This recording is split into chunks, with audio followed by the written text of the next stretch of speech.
12 games into 2020, and the Cleveland Browns are 9-3 and in control of their own playoff fate and looking to be on the cusp of playing their best football of the season and possibly finishing with what might either be their best record in franchise history or at least since they returned in 1999. These are all significant markers that the Browns are on track to achieve. So obviously, up to this point, the first 3/4 of this season have been phenomenal for the Cleveland Browns. But in Cleveland, albeit rare, we have seen the isolated good season that has ultimately led nowhere. Romeo Crennel in 2007 when he went 10-6 and ultimately did nothing else with that. Butch Davis in 2002 when it looked like his program was coming together just to fall apart 2 years later. So what Browns fans want to know is this another isolated incident like the 2002 and 2007 seasons that will ultimately not lead to much success further down the line? Or is this the introduction to a new era, a new level of sustained success and stability? Well, let's evaluate the job that Kevin Stefanski and Andrew Berry has done, and let's talk about it. Before I get started with this video, as always, I want to give a quick shout out to the patreon.com dog check tier members. And as always, I start with my guy, Michael Matique, Greg Ealer, Seth Harrison, Corporal Nick Lopez, Nick Nasty, Mandela Moore, the only Browns fan in Wisconsin, Batman, Jake Phillips, Rush Shear, Barack Kumar, John Alver, Masayua, Budza Roland, Ethan Rindauer, James Nemo, Mac House, Reeve Hertz, Justin Cole, Philip Wilcoxon, Marie Vivert, Timothy McClure, Keith Anderson, Joshua Still, Sean Barron, Gagos Pisano, Dom Gazzulo, Ian Whitaker, Colin 216, Anthony Latham, Christian, Matt Bond, Dave Strong, Michael Stone, Soul Train, Charles Work, Dan in West Texas, Billy, Michael Holdenack, Jared Austin, Moose Gentry, Patrick F., Austin Z., Mark Burnett II, Andre Griffin, Otis Wolf, IT Rex, Austin Bolin, Jesus Serrano, Joshua Paulus, Chris Farms, Pick Down Browns Backers, Mark Kahn, Max Al Dojo, Beerman 069, SSJ Swift, Andrew Hirsch, Feeling Dangerous 113, Dave Mike May, John Cummings, Robert Germain, Cleveland BCI, Anthony O, Bobo Regretti, Stuart Moore, TJ Showman on cue, Mark M, Seth Harrison, and CK. Again, guys, thank you so much for joining the Patreon. Now let's talk about these grades. Now, as we painfully know in Cleveland, a competent front office and coaching will be the difference between having a perennial power of a franchise and a perennial doormat of a franchise. Much like the quarterback position, for so many years in this city, we have had absolutely no hope in the front office portion of the Cleveland Browns franchise. You know, hopeless coach after hopeless coach after hopeless GM. It had been a revolving door of mediocrity and incompetence in this city for far too long. But this year, everything's different. Not only are the Browns 9-3, Andrew Berry, the general manager, has made some key moves to get us here. Kevin Stefanski looks like one of the favorites for Coach of the Year at this point. And Baker Mayfield has been playing some of the best football in his career. And if he continues to play like he has the last few weeks, he might mess around and make a Pro Bowl. Truly uncharted territory for the Cleveland Browns. So what I want to do is start the evaluation with the man that gets the least press, the man that's behind the curtain, Andrew Berry. Now, my biggest criticism of Andrew Berry at the start of this season and at the midpoint of this season was the lack of urgency to add depth to the interior defensive line and the lack of urgency to add a deep threat once Odell Beckham went down with the ACL tear. I thought that he should have done more and done more immediately because I felt like the holes in that area would be something that could tank this team. And against the Raiders, I was thinking maybe down the line, this is something that comes back to bite you, cost you some games that you should not lose. And at some portions, it almost did, but at other portions, it didn't. So I don't know if I was 100% right in wanting that at the trade deadline. What I do know is that Larry Ogunjobi has played much better after the bye week, and that, as well as having Sheldon Richardson play very well in that interior defensive line, has solved some of those issues that we saw come up against the Raiders. The defense has had big performances without Miles, so this seems like there's enough defensive line depth that when he's there, you should be able to be fine at least. And then on the deep threat side, he actually has done something very recently that I am a fan of. He claimed Marvin Hall, the wide receiver from the Detroit Lions. And if you're wondering who is Marvin Hall, well, I'm going to bring in a guy called Let's Talk Lions on YouTube to tell you more about him.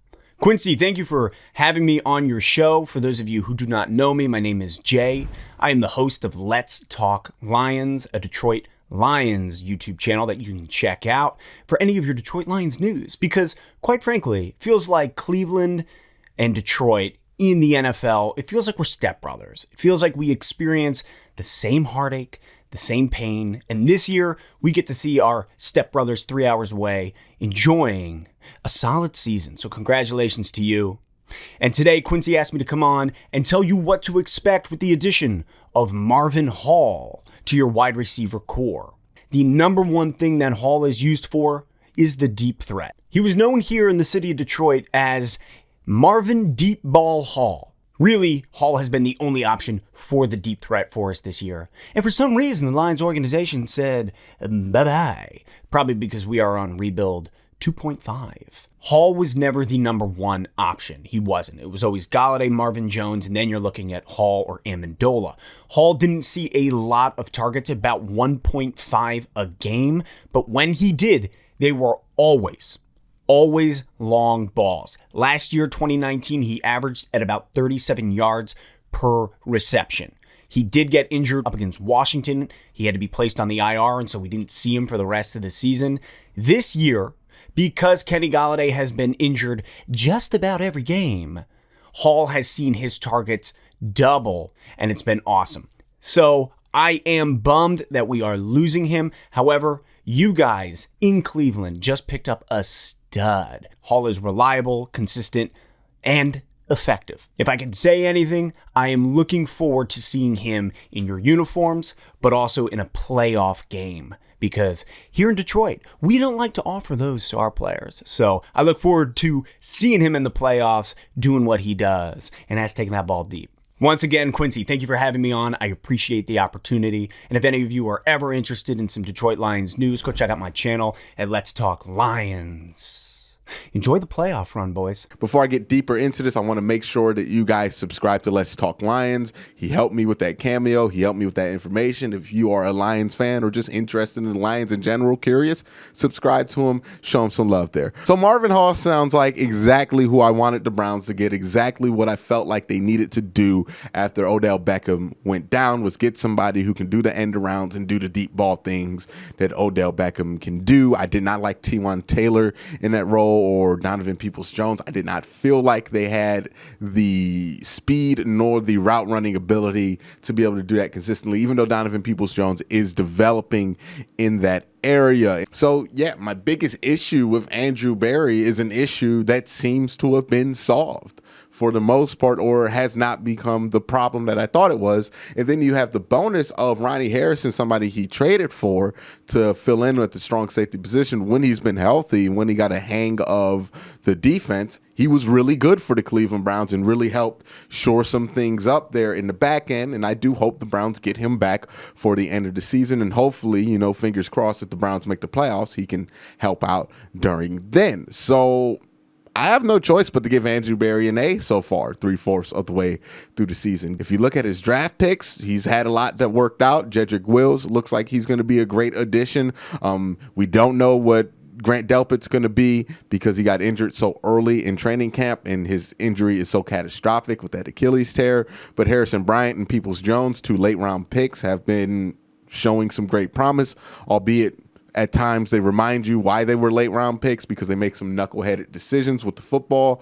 But for the most part, they show a lot of promise. The veteran signings like Adrian Claiborne, BJ Goodson, and especially Malcolm Smith have absolutely been instrumental to the Browns' success or the Browns' ability to get some turnovers and be just good enough on defense to win you some of these games to get to 9-3. I felt like Jack Conklin's been a great addition. I wish I can see more from Austin Hooper. I hope we see more from Austin Hooper, at least from a receiving standpoint. But all of those things combined, I have to give Andrew Berry a grade of an A 3/4 of the way through the season. I'm very satisfied with the job he's doing. Now let's talk about Kevin Stefanski. What more can I say about Kevin Stefanski is I feel like he is off of, in these quarter of games, his strongest coaching work of the year. Because sure, of course, he went 4-0 in this span. So obviously that's going to be his best coaching job of the season just because of what the record looks like. And that is, of course, valid. The reason I say this is the best coaching job he has done so far this season is because of what this season looked like coming into that bye week and what it's been 4 weeks after it, right? You know, it can be easy to forget that this Browns team was at a 5-3 record at the bye. And the way they got to that 5-3 was a little bit shaky, right? They lost embarrassingly so to Pittsburgh. They got the doors beat out of them. They didn't look prepared again. And it looked like the same thing that happened against Baltimore happened again. And then they squeaked one out in Cincy. Again, it took a heroic effort by Baker Mayfield to win that game in Cincinnati. Joe Burrow has the touchdown with 1 minute left. Baker drives with no timeouts and does a magical drive to get you there. If not, you're looking at like a 4-4 record going into the bye week. You also lose a game to the Raiders, which just was kind of a odd game. It didn't look like anybody was prepared. The wins were crazy, but it was still a game that the Browns should have won at home. So the season was looking a little bit shaky going into the bye. You had players injured, you had a bunch of stuff going down, and it didn't help that during the bye you had a little bit of an outbreak when it came to everything that's going on in the world on the team level. And that started affecting. So now you don't have guys like Porter Gustin. Now you're losing more and more guys as this stretch goes on. And the Browns continue to find ways to squeak out wins against the Texans, against the Eagles, against the Jaguars. They squeak out these wins to keep the record where it needs to be, right? Because you can't lose that many games and stay in the playoff picture in the AFC, especially this year where like 10-6 might get you in, but it might not. And then you get to the Tennessee game where you're starting to get healthy. You finally got Myles Garrett back. You're hoping to get Denzel Ward back next week. And you're starting to trend towards being more healthy, being more complete as a team. And then you do something like pretty much blow out the Tennessee Titans.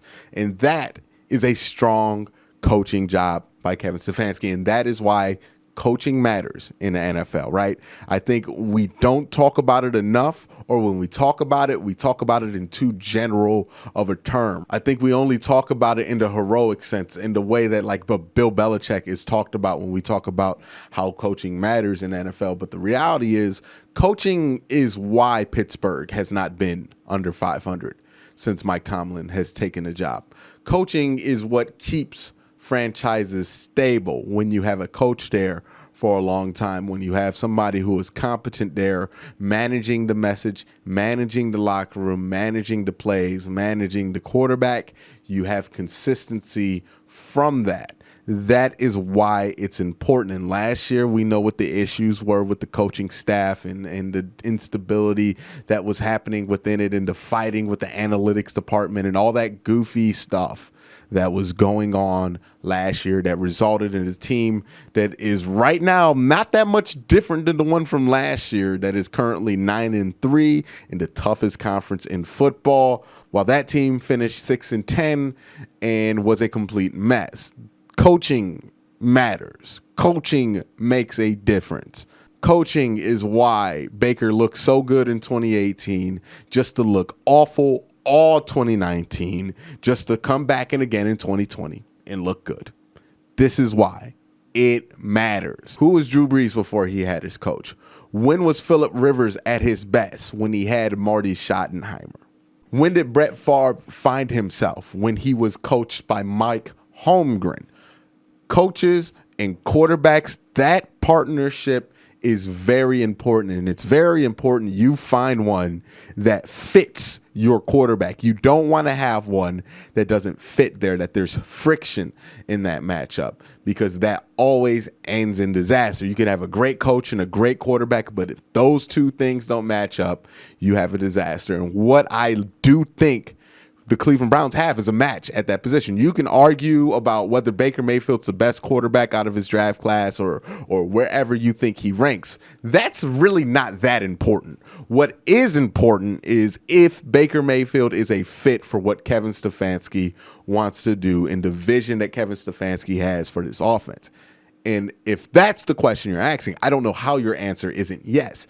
He is great at the play fakes. He's great at flipping his hips and throwing on the run, which play action passes ask you to do. Just watch how Baker Mayfield goes through this offense, and then watch somebody like a Jimmy Garoppolo run a very similar offense in San Francisco, and you see why Baker Mayfield is clearly a better fit for this type of system, because he has the arm strength, because he has the accuracy, because he has the gamemanship to be able to commit so much on these fakes that the fakes are so convincing that they're adding extra elements to the play action.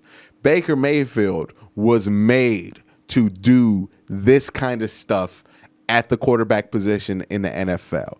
It is the perfect fit, like a glove, and that's what you want. That's how you find success. We'll never know if Tom Brady is off of physical and raw mental and physical talent alone the best quarterback to ever play football. But we know is he's the most accomplished quarterback to play football, which makes him the best quarterback to play football because he found his perfect fit in a coach in Bill Belichick. So ultimately, it does not matter whether he was a system quarterback or not. The fact of the matter is, in the system that he was in, he was unstoppable.